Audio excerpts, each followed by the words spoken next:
Zombie apocalypse.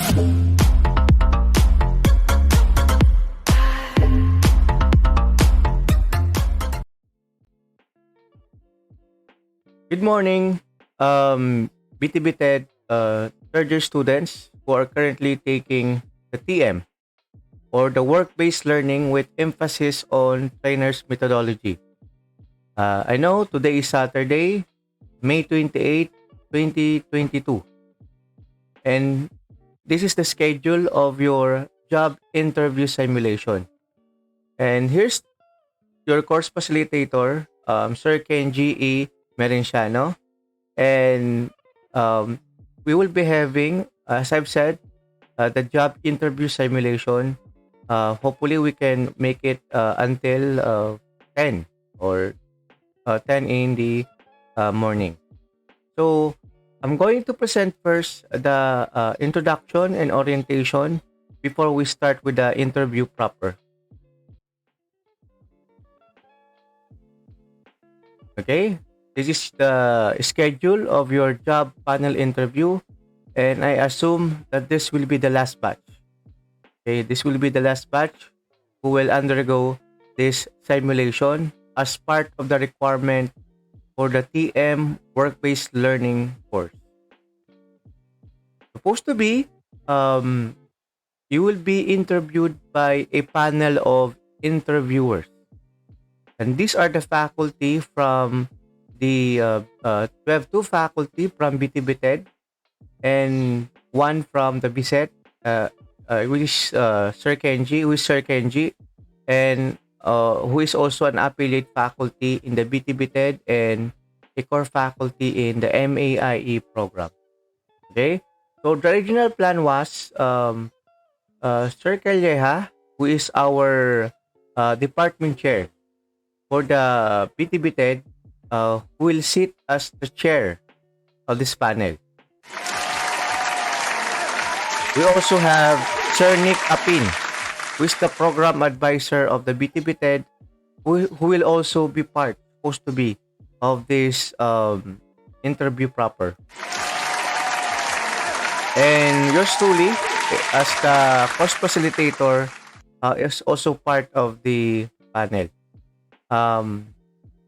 These two people are having are busy with their endeavors because of the since last yesterday ay tama no last Tuesday is the end of first sem, and most of us are busy in the completion of grades, determining who will be academic achievers or honor students, and um, busy also with the defense, and waiting for the students to comply with the requirements based on the respective subject or course.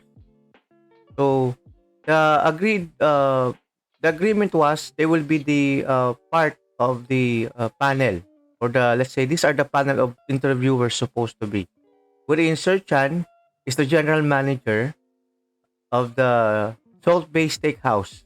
Okay? And Sir Apin is the owner of the restaurant, and yours truly will be the kitchen leader. So, since we will not be having a panel interview, we will now proceed to a one-on-one um, job interview, and I will be the panel, and I will be the interviewer for today's activity or simulation. Okay, and these are the lists for the applicants who submitted their documents, and they are applying for executive chef in the Salt Bay Steakhouse. Okay, we have Miss Marco, Miss Loren. The other one is Miss Beret. The fourth applicant is Miss Lucito. We also have Miss Adile, and last is Miss Gwen Sanchez. So all in all, we have 6 applicants uh, for this job interview simulation. Okay. And I already provided you last time the mechanics or the rules in the conduct of virtual job panel interview. I assume that all of these eight guidelines uh, will be applied later on, and you are aware for this job panel interview simulation.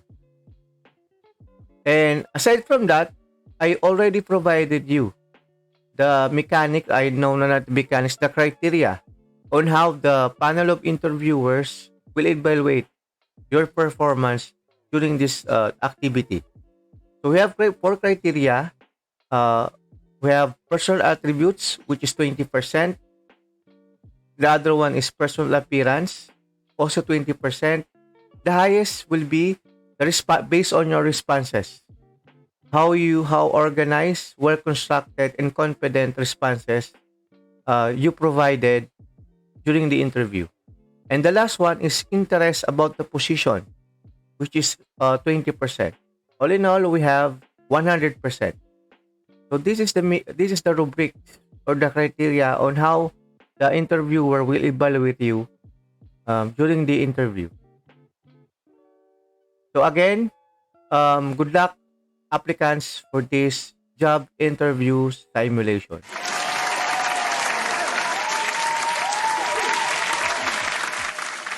So this time, we will now proceed with um what do you call this?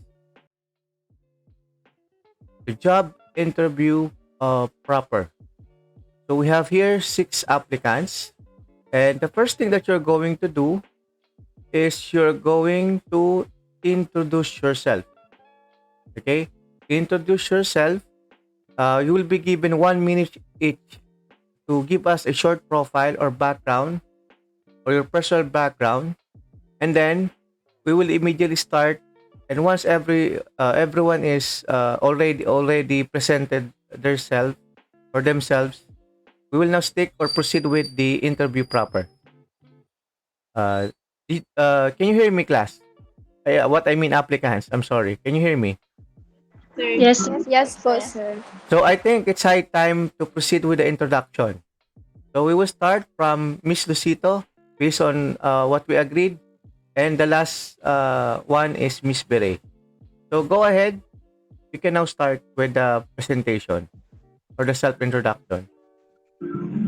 So, good morning, sir. I am Abigail L. Lucito, 22 years of age, a graduate of Bicol University College of Industrial Technology, with the degree of Bachelor of Technical Vocational Teacher Education, major in Food Service Management.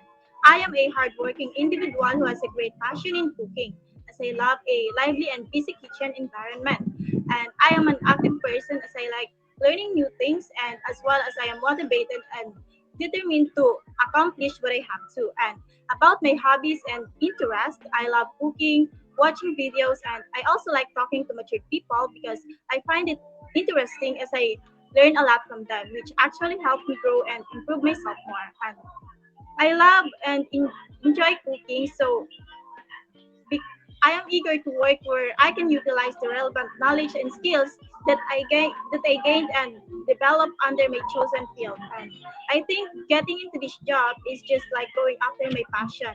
That's why I am applying for it. That's all. Thank you.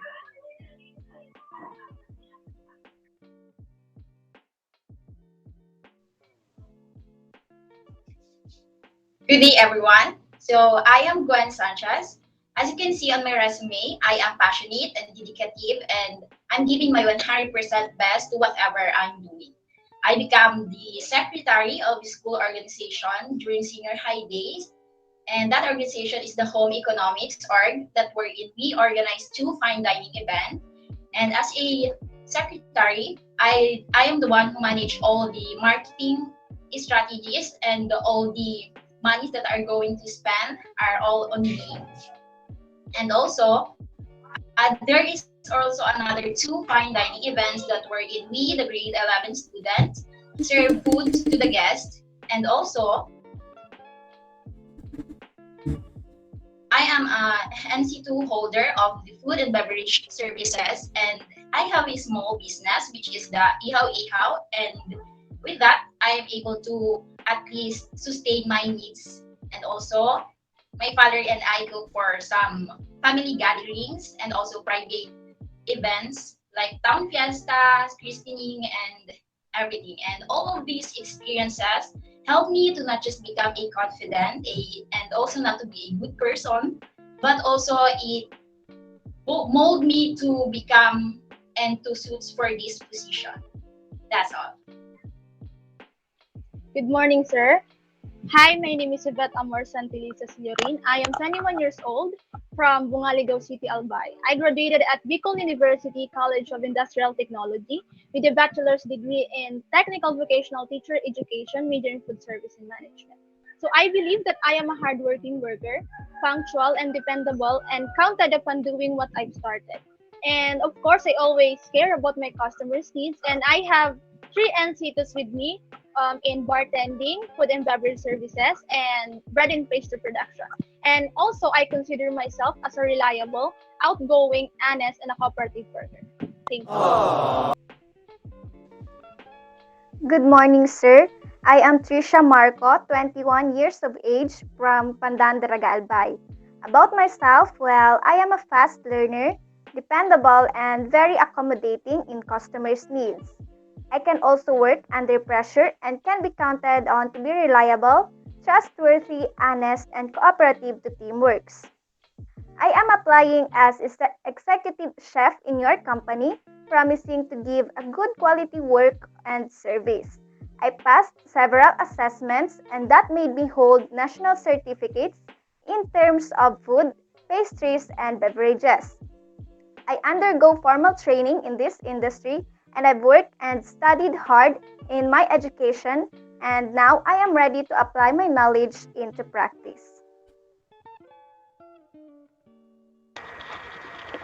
Hi, good morning. I am Jessamay Eladilia, 21 years old from Humapon, Legazpi City, a graduate of Bicol University College of Industrial Technology. I took a bachelor degree of Technical Vocational Teacher Education, major in Food Service Management.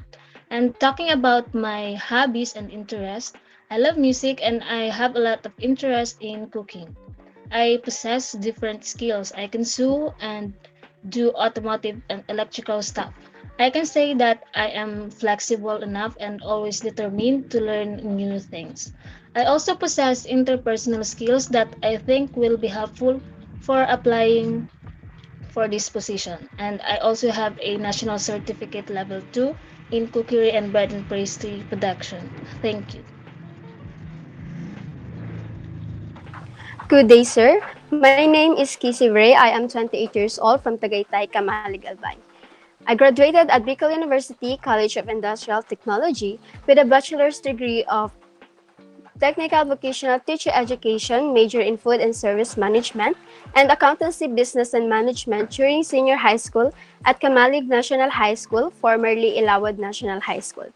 I am an independent person with pleasing personality, friendly demeanor, and always willing to learn. I also have critical thinking skills and problem solving skills. When it comes to my hobbies, I love cooking and also taking photos of natures. That's all. Thank you.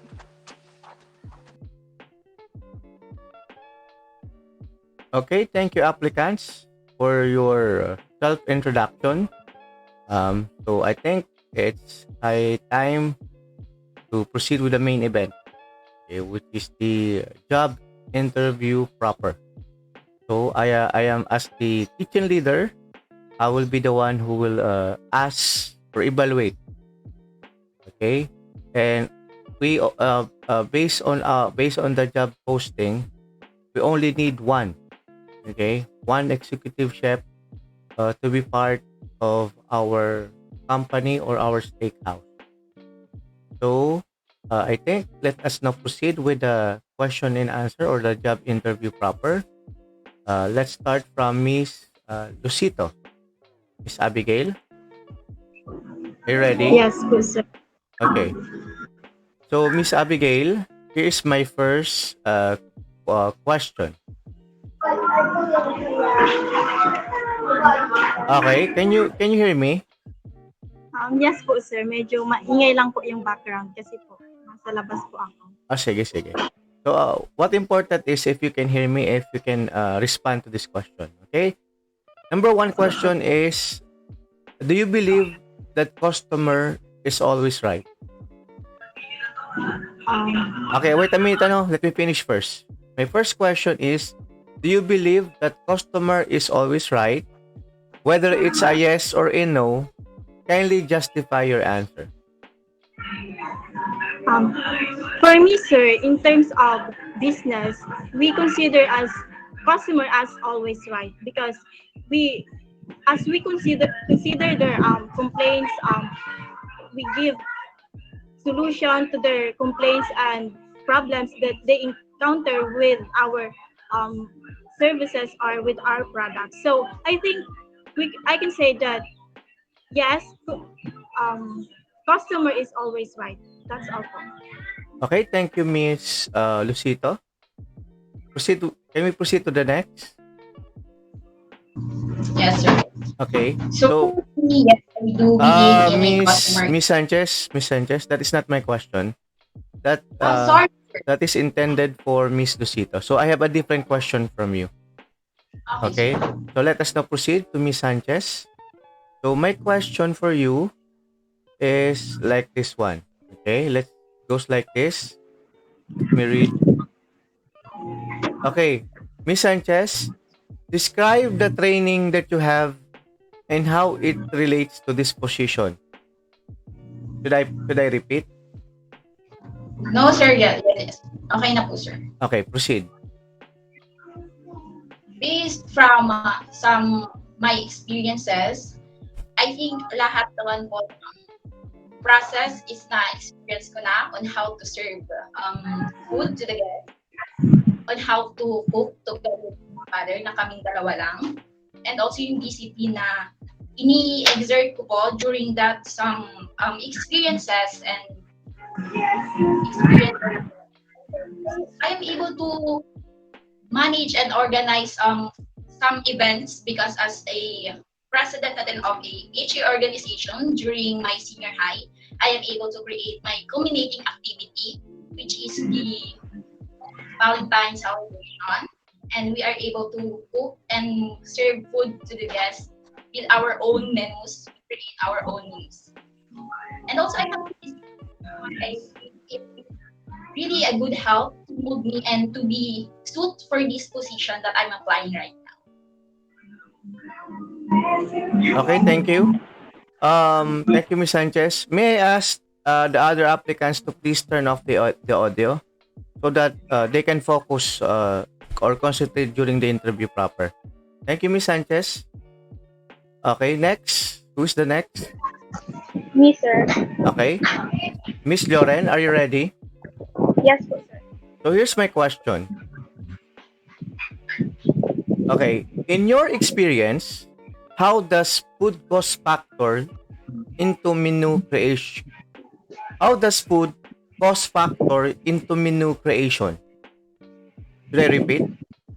No, sir. Okay, proceed. Food cost factor is a number one priority when you are making a menu because cost of food or the ingredients of food is very essential when it comes in when in making a menu because sir, based on my experience when we are making a menu we first consider the food cost and kung paano po siya nakaka-apekto sa mga food. Yun po, sir. That's all. Okay, is that all? Miss Loren, are you done? Yes po, sir. Okay, thank you. Next. Who's next? Me, sir. Okay, Miss Marco. Okay, the question is goes like this. By the way, can you still hear me? Miss Marco, can you hear me? Yes po, sir. Okay, thank you. Okay. Yes po. Okay. The question is, what foods do you like to pair together and why? I repeat, what foods do you like to pair together and why? For me, sir, I'd like to pair with the steak and the vegetable dishes. Uh, since the company is offering a steak, it is better to pair with the vegetable dishes so that it will complement to the protein dish of the steak. The steak is composed of protein dishes, and vegetables are very important so that the nutrients will also the nutrients will also pair with the protein dish we have. It's like a pairing. It's always paired with the vegetable dishes. For example, a pork steak and a mixed vegetables composed of carrots, beans, and corn. Okay, thank you, Miss Marco. Okay, let's proceed to the next. Who's the next? Me, sir. Okay. Miss Adille, am I right? Yes. Okay, sige. Opo. Here's my question, Miss Adille. How do you control the quality of the food that goes out to customers? How do you control the quality of the food that goes out to customers? Proceed. How do I control the quality of the food that goes out to the customers? First, sir, meron tayong proper ways of cooking ng ating food na ino-offer, and then next is the proper handling of the food and ingredients sa pagluluto, and then the presentation, and then make sure that um ang food ay um properly handled by the cook and the servers. Mm-hmm. Okay. Thank you. Next, we have Miss. Who's the next applicant? Okay, is it Miss Beret? Did I get it Yes po, right? sir. Okay. Sige. Here's my question for the for the last applicant. Hmm.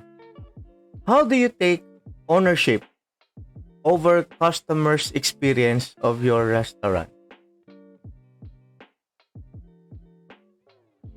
Should I repeat? No na po, sir. Okay. As a Proceed. as an as an owner, it is important to to it is important to think about the place, the interior designs of the place, as well as the cleanliness of the kitchen, so that the food is proper. There's no food contamination during the during the making of food. And when it comes to my experiences, as a manager, it is important to consider the food cost as well as the health benefits of the food cost, sir. Okay.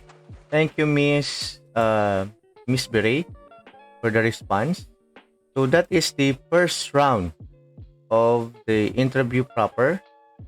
Okay. So, did I forget to orient you that we have three rounds or three sets of questions for each applicant. So this time, so that's the easiest part, the beginning question. So let us now proceed to the second Q&A proper, or the interview. So we will start again from Miss Lucito.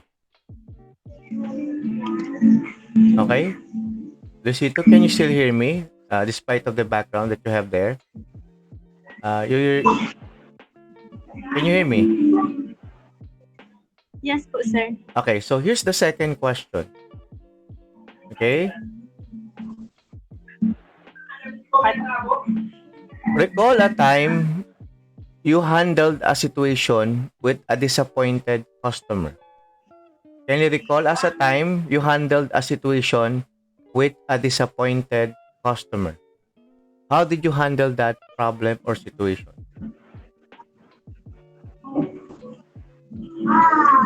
Um, Based on my own experience, sir, as a part-timer assistant cook, there were a time that a customer complained about the um, yung pagkakaluto ko ng egg kasi gusto niya is yung well cooked or yung lutong-luto. However, yung na-serve po namin is yung parang hindi pa siya masyadong luto. And in that case, we asked forgiveness, and also we ensured that um the customer um was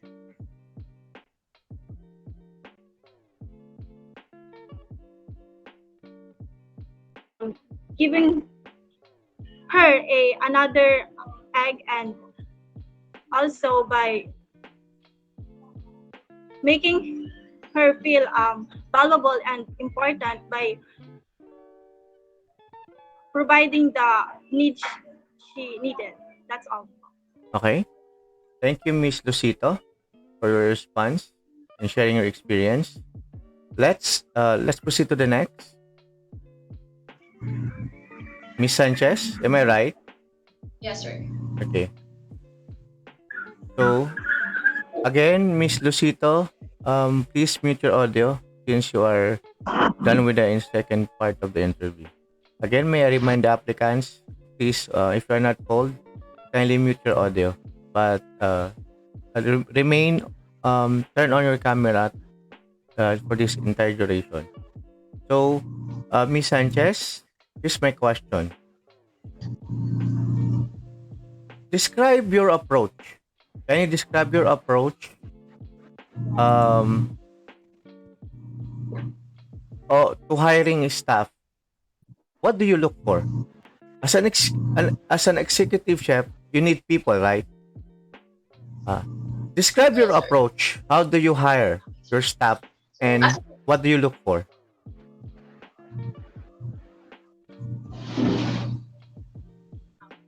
Can you follow? so, for yes, sir.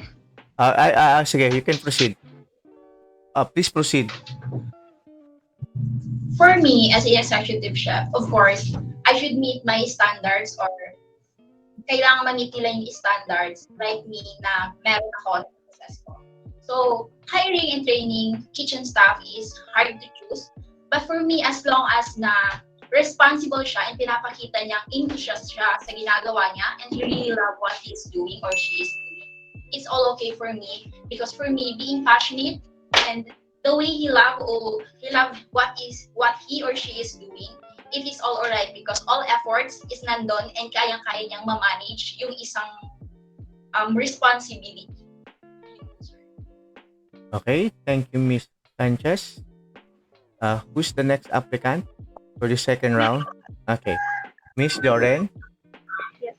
So the question goes like this: recall a time.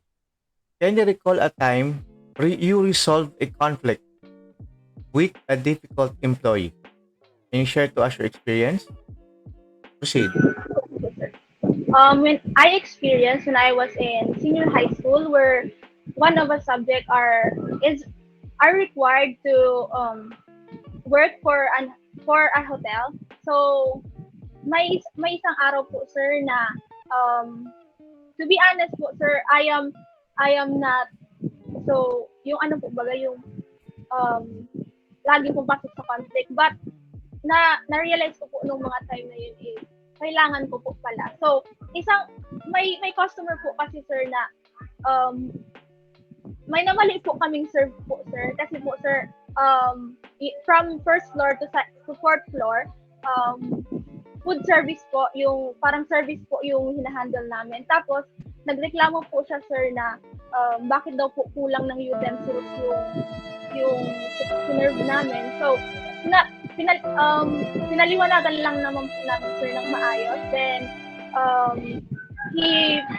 we properly deal the situation po, sir, na relax and um, with manner po, sir, pa rin. Mm-hmm. Okay. Thank you, Miss Loren. Let us proceed to the next. Okay, who's next? May I know? Me po, sir. Miss Marco. Okay, Miss Marco.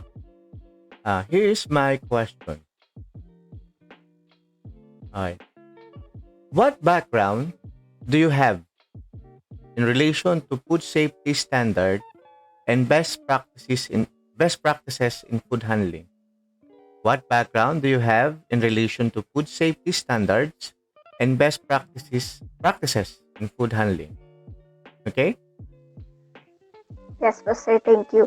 I've experienced, sir, working as a pantry personnel in one food industry, and with that, I am trained to handle food with care and to serve the food safe. So one way is to keep the utensils and equipments always sanitized, and before going in or out, we should clean as we go, or the go, as we always as the food industry always as always, kumbaga sir, laging nandyan yung clean as you go sa mga food industry. And of course, wearing PPEs and the occupational health standards are always followed and observed. So with that, sir, the quality of food and the safeness is always ensured. Okay. Thank you, Miss Marco. Next. Me po, sir. Okay. Miss Adile. Am I right? Opo. Okay. The question is about um, in your opinion, which aspect of prime cost, food or labor, is easier to control? In your opinion, which aspect of prime cost, food or labor, is easier to control? Okay po. For me po, I think ang mas madali pong i-control is yung labor cost, kasi yung food cost kasi po magba-vary yun depende sa prices ng ingredients, and pabago-bago po yun every depende sa supply and demand, kaya pabago-bago yun. Kaya I think ang mas madali i-control is the labor cost, kasi hindi po siya pabago-bago, and meron mo ng matagal muna mabago ang labor cost kaysa sa food cost po, sir. Okay, thank you. So, for the for the second round of this activity, we have the last applicant, Miss Beret. Am I right? Po, sir. Okay. So, here's my question. You're applying for executive chef, right? So, may I know from you, why are you interested in this role?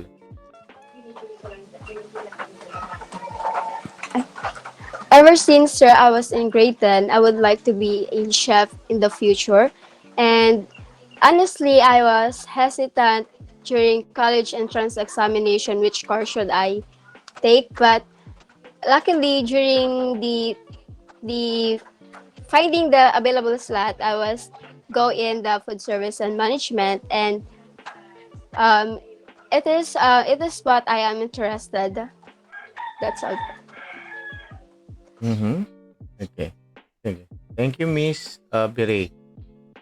So, we're done with the second part of the interview. How do you feel? You're still okay? Kaya pa? Yes po, sir. Okay, so let us now proceed to the final question and answer portion. Uh, so, uh, so be ready. So let us start from Miss Cusito. Okay. Here's the last question for this for you for this activity. Miss Lucito, what do you Yes po, sir. what do you think are the roles of the executive chef once you'll be part of the steakhouse or the salt-based steakhouse?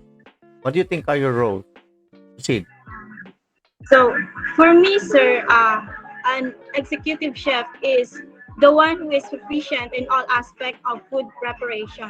So, I think yung mga gagawin niya is is to prepare menu and the costing and also the food preparation itself and the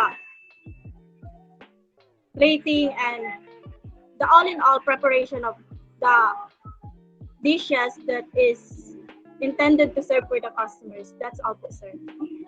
Okay. Thank you, Miss Lucito. Let us proceed to the next, who's that applicant? Miss Sanchez, am I right? Yes, sir. Okay. So it's your turn. Okay. The final question is, what do you think are the qualities? What do you think are the qualities that an executive chef needs to be successful? Okay, sir. So these qualities is first is to know to have a communicating skills because as an executive chef, you are the one who will conduct all or ikaw yung magpapagalaw sa lahat ng work in your kitchen area. And aside from that, it is important kasi in able to have a good outcome and result, you need to have a communicating skills and also how to handle your workers.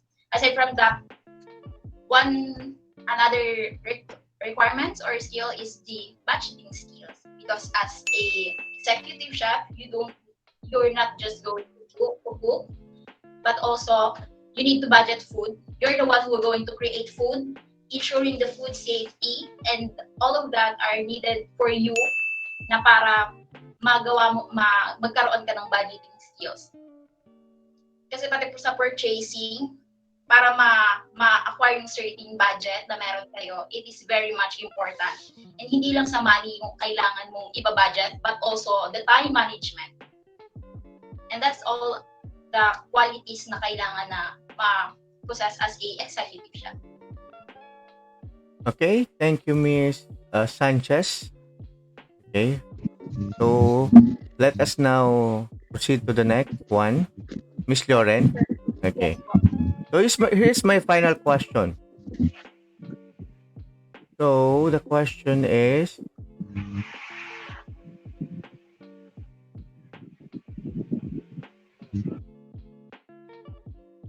what major challenges did you face during your last role? Okay, or last work, and how did you manage them? I think my challenges in my last role was the handling of stress and pressure po, sir, with my coworkers. Why? Because I am a person that easily to be pressured by someone that I think na mas nakakaangat po sa akin. Then, I handle it with thinking na, no, kaya mo yan, you can handle it by yourself. And um, to think na we have our own uniqueness. Ganun po, sir. Mm-hmm. Okay. Thank you, Miss Lauren. So let us proceed to the next. We have Miss Marco. Yes Okay. po, sir. So here's my final question for you.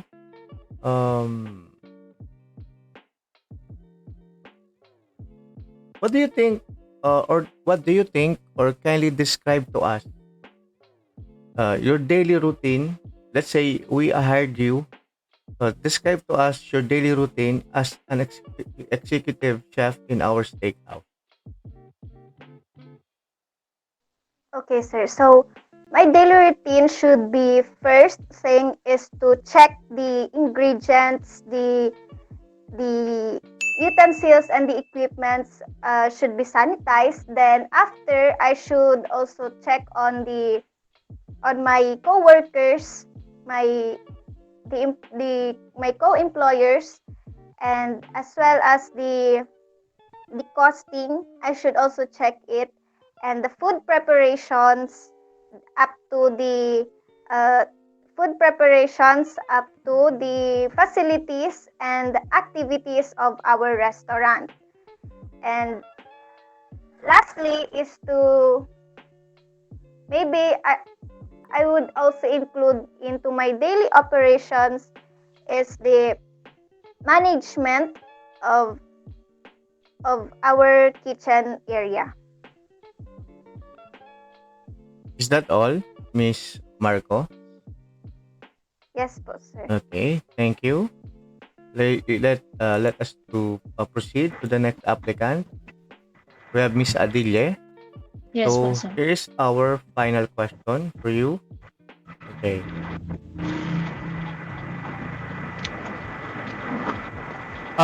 Miss Adile, if we are going to hire you, what do you think are the strategies and mindset uh, are required for this role? Did you get the Ah, question? yes, sir. Okay. I think as an executive chef, kailangan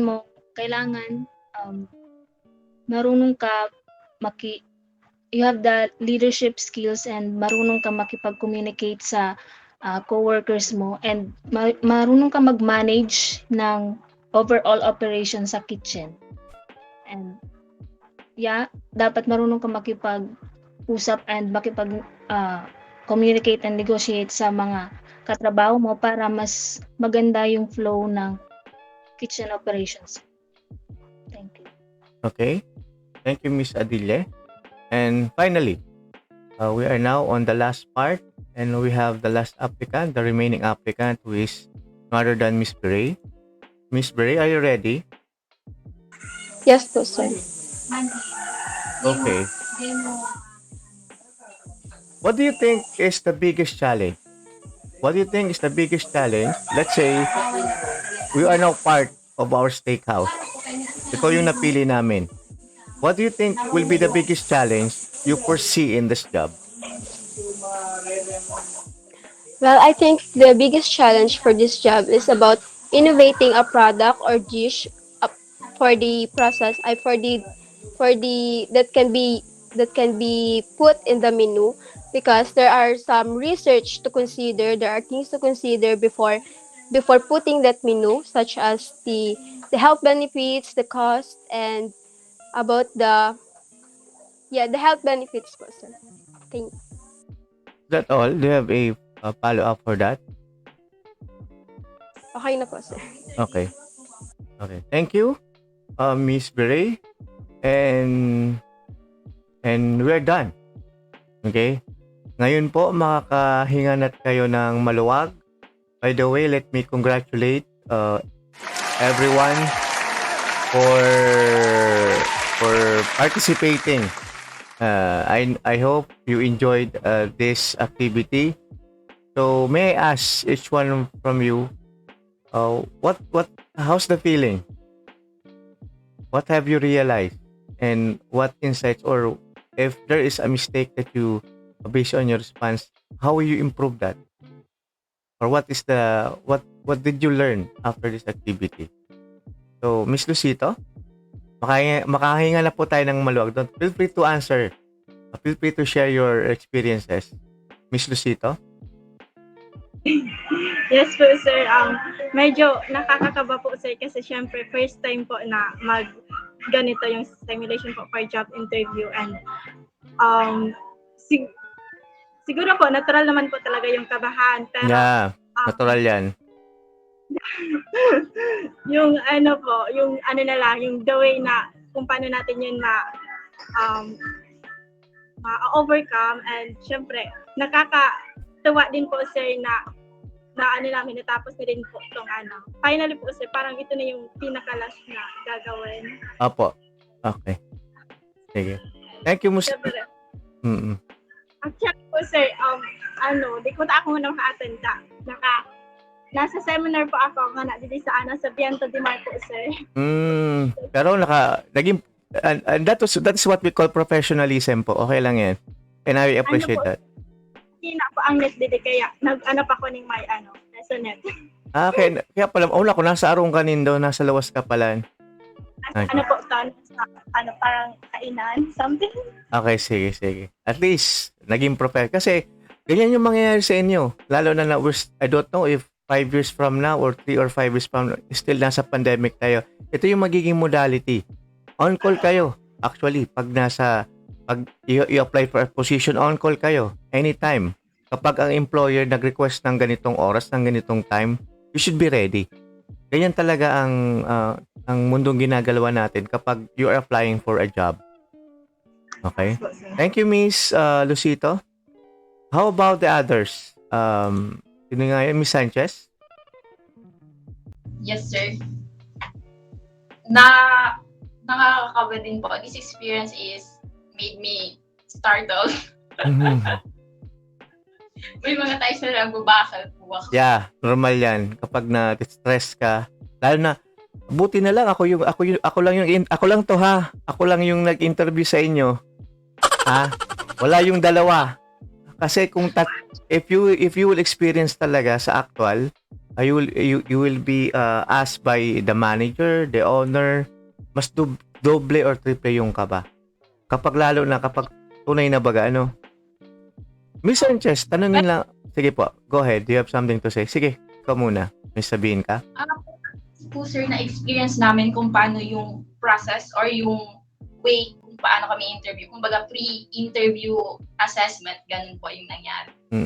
Kasi, so at least, kapag nasa actual na tayo, at least konti na yung kaba mo. At least alam mo na kung ano yung mga gagawin. And actually, if ganyan yung talaga yung... Kasi I did my research also. Pinag-aralan ko yung mga questions na intended para sa isang applicant for executiveship. And pag-aralan nyo yung mga tanong and dapat maging spontaneous kayo and alert kayo at all times. By the way, Miss Sanchez, na-feel mo ba na parang you are competing? Kahit mga classmates or mga friends mo yung kasama mo ngayon, parang na-feel mo parang you have to compete talaga na pag-igihan mo. Did you experience that kanina? Like, kanina po, when hindi pa nag-i-start, sabi ko, of course, it's a competition. Pero nung nagsasabi na hindi na po, parang ano na lang, to surpass this, parang gano'n na lang. Wala nang competition. Yung masabi mo na lang and matapos mo na lang to, yun na lang po. Wala nang competition na nangyari sa mind ko. Pero sa totoo lang, parang if nag-apply ka na, lalo na kung nasa job interview proper na, parang you feel something insecurity, na-feel mo na you need to compete. Kasi dapat pagdating sa pag-apply ng trabaho, you should be competitive. Okay? At least by this time you know what to do. And dapat mag-stand out ka during the simulation, na dapat mag-stand out ka as an applicant na ito dapat yung mga sagot mo. Okay? So, thank you, Miss Sanchez, for sharing your experience. I hope you enjoy and learn from this activity. Enjoy naman po. Sige, thank you. How about Miss Mark? Tama ba? Yung tumunod? Sorry, Miss Loren. Sige po. So, tell us, kamusta? Bako na yung interview proper, ha? Kuha na yun question, kuha na lang yun sharing of experiences na lang. Yes, sir. I'm super kabado po, sir, talaga, to be honest. Because this is my first time doing this interview po, sir. And kabado din po kasi naka-generator lang po kami. Mm-hmm. Kasi po, party po kami, nabunot kami ngayon ng APEC 6 to 6. Kapon Yes. kami. Kapon Yes, kami. Kaya pala. Tensya na. Super kabado talaga talaga po, sir, kasi hindi po ako sanay sa mga ganito. Pero na-realize ko po na mas mas better na na-experience namin to kasi po next year, fourth year na kami, and then susunod work. Tama. Magtatrabaho na kayo. So, ano mga na-realize mo after this activity? Na-realize ko po, sir, na talagang dapat po pag-aralan po kada question or pag-isipan kung ano yung isasagot po, sir. Lalo na po, sir, pagkabado po. Minsan po, na-mental block po. Nakaka-mental block po talaga. Dapat, sir, relax and calm. Yun po, sir. Sa totoo lang kasi, isa sa mga malaking factor kapag nag-a-apply kayo ng trabaho is talaga, ito yung pinaka-last part actually, job interview. Kasi you will undergo exam, mag-submit kayo ng mga documents, requirements. Pero ang basehan talaga is kapag naka one-on-one interview kayo sa yung boss, yung manager, yung superior nyo, it will dictate if you will be hired or let's say you're fitted for the position. Kaya magandang nag-undergo kayo ng simulation para malaman niyo, ma-experience ninyo. Kasi may gusto kayong trabaho. And take note, hindi lang ikaw yung mag-a-apply to get the job position. So tama yung sinabi ni Miss Loren, you have to be prepared. Okay? And be ready with the questions. And buti na lang wala akong ginawa mga tricky questions kasi minsan may mga tricky questions yan during the interview. Halimbawa, about your relationship. Do you have a girlfriend or boyfriend? Siyempre, ang iba magsasabi ng totoo, ang iba magsasabi ng hindi. Tapos ito pa yung the trick part. So papipiliin ka. Okay, halimbawa si Miss Beret or si Miss Sanchez or si Miss Ito, sabi nila may boyfriend sila. Ang gagawin ng panel or ng interviewer, papapiliin ka. Okay, pili ka. Anong unahin mo? Boyfriend mo or itong trabahong ito? So, dapat i-ready nyo yung sarili nyo because may mga instances, may mga out of this world question and sometimes may mga personal questions. And be ready and confident in what we're going to say. Okay? Thank you, Miss Loren. Next, tama ba? Miss Marco? Yes po, sir.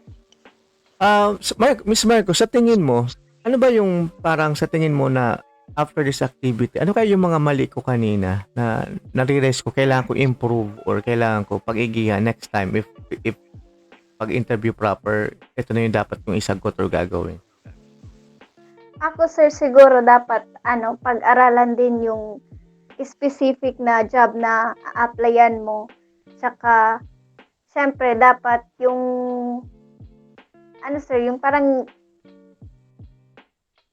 yes, sir, parang hindi dapat masyadong kabahan kasi minsan sir, pagkabado na medyo iba-iba na yung nasasabi ngayon, medyo di na connected nga yan. Yung nasa isip mo nandun pero yung sinasabi mo minsan nag-iiba na. Kaya sir, siguro dapat lang din, relax tsaka parang straight to the point. Okay. Kasi sir, medyo pagganto-ganto. Okay, actually tama si Miss Marco. Very important na you have this confidence. Why yung mga mahiya magsalita dito and medyo shy or timid, kailangan ma-develop yung you need to boost your confidence. Lalo na kapag nasa job interview proper.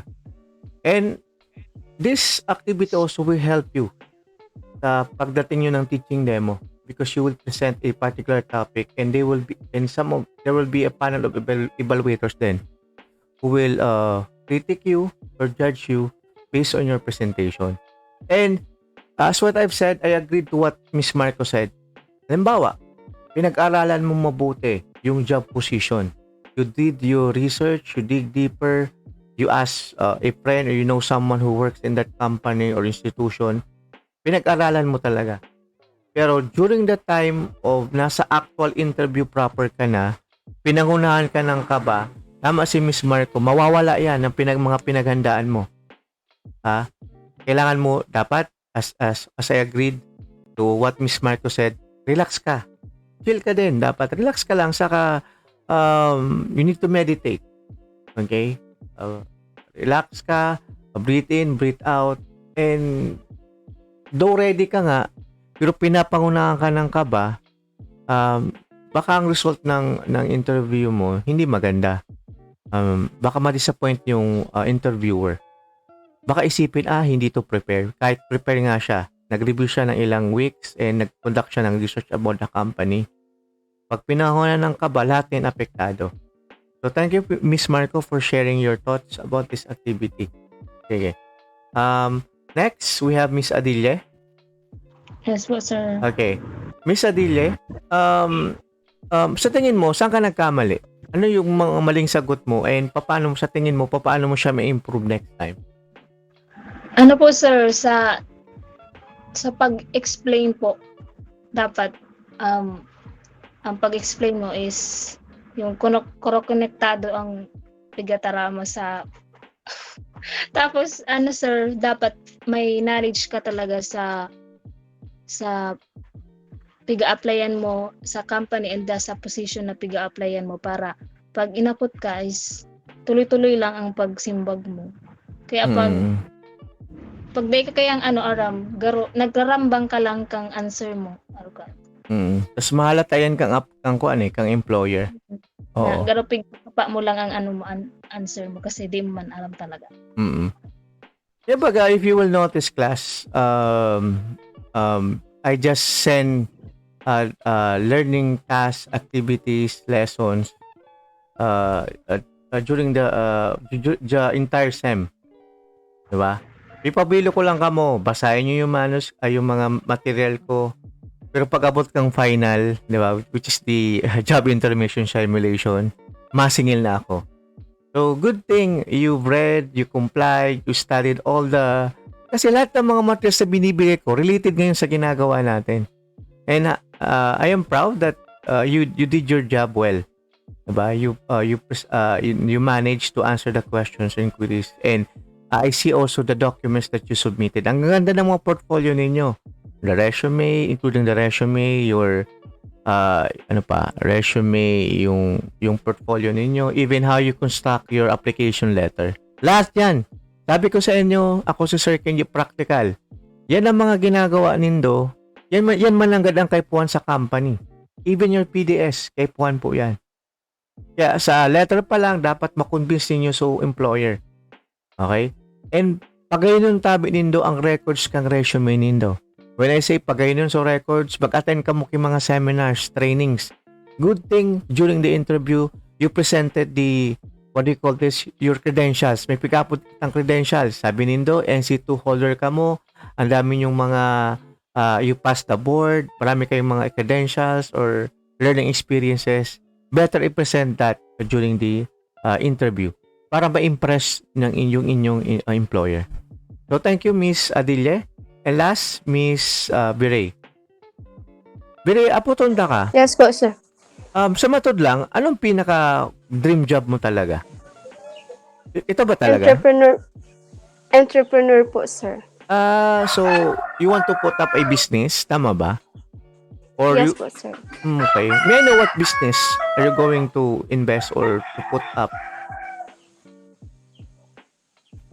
May gusto ka bang business? Po, sir. Ano ba yung gusto mong business if you want to be an entrepreneur? About po sa food, sir, like restaurant or pastry shop. Ever since talaga yan ang dream mo? Mag-put up ng Yes po, business? sir. See. So, sa tingin mo, ano yung mga lessons learned mo dito sa activity?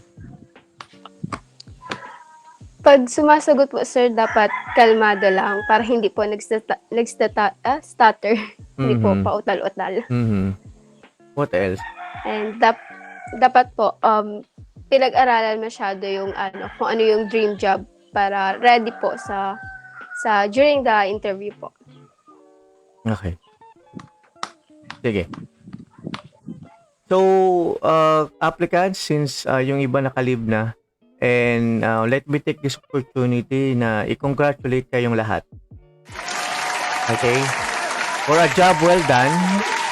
Pero I have to pa rin evaluate and alam naman natin kung what will be the result of this outcome, na kailangan ng based on the simulation, kailangan namin ng isa fitted for this position. Okay? And again, thank you also for being such a good sport. Okay? Whatever will be the result, it is, and ano yung response niyo sa activity, this will form part of the experiences na hindi niyo siguro malilimutan. and at least maalala ninyo kapag nag-apply na kayo ng trabaho. So again, thank you for your time and congratulations po sa ating lahat. Thank you po, sir. Thank you, class. Thank you po, sir. I hope you enjoyed this course and I hope you enjoyed this course. So thank you and good luck sa atin lahat. Okay, bye-bye. Ingat and keep safe always Thank you po, sir. Bye-bye. So class, that's how we end our job interview simulation. I hope you enjoy this course and as well as the activity kanina. So, let me remind you that iba pa rin kapag nasa actual hiring process na or nasa actual job interview proper tayo. So, through this, leaving you with a reminder na iba pa rin that you should be ready as what you've said or response kanina at all times and do your research. Okay? So that's all, class. Keep safe always. Thank you. Zombie apocalypse.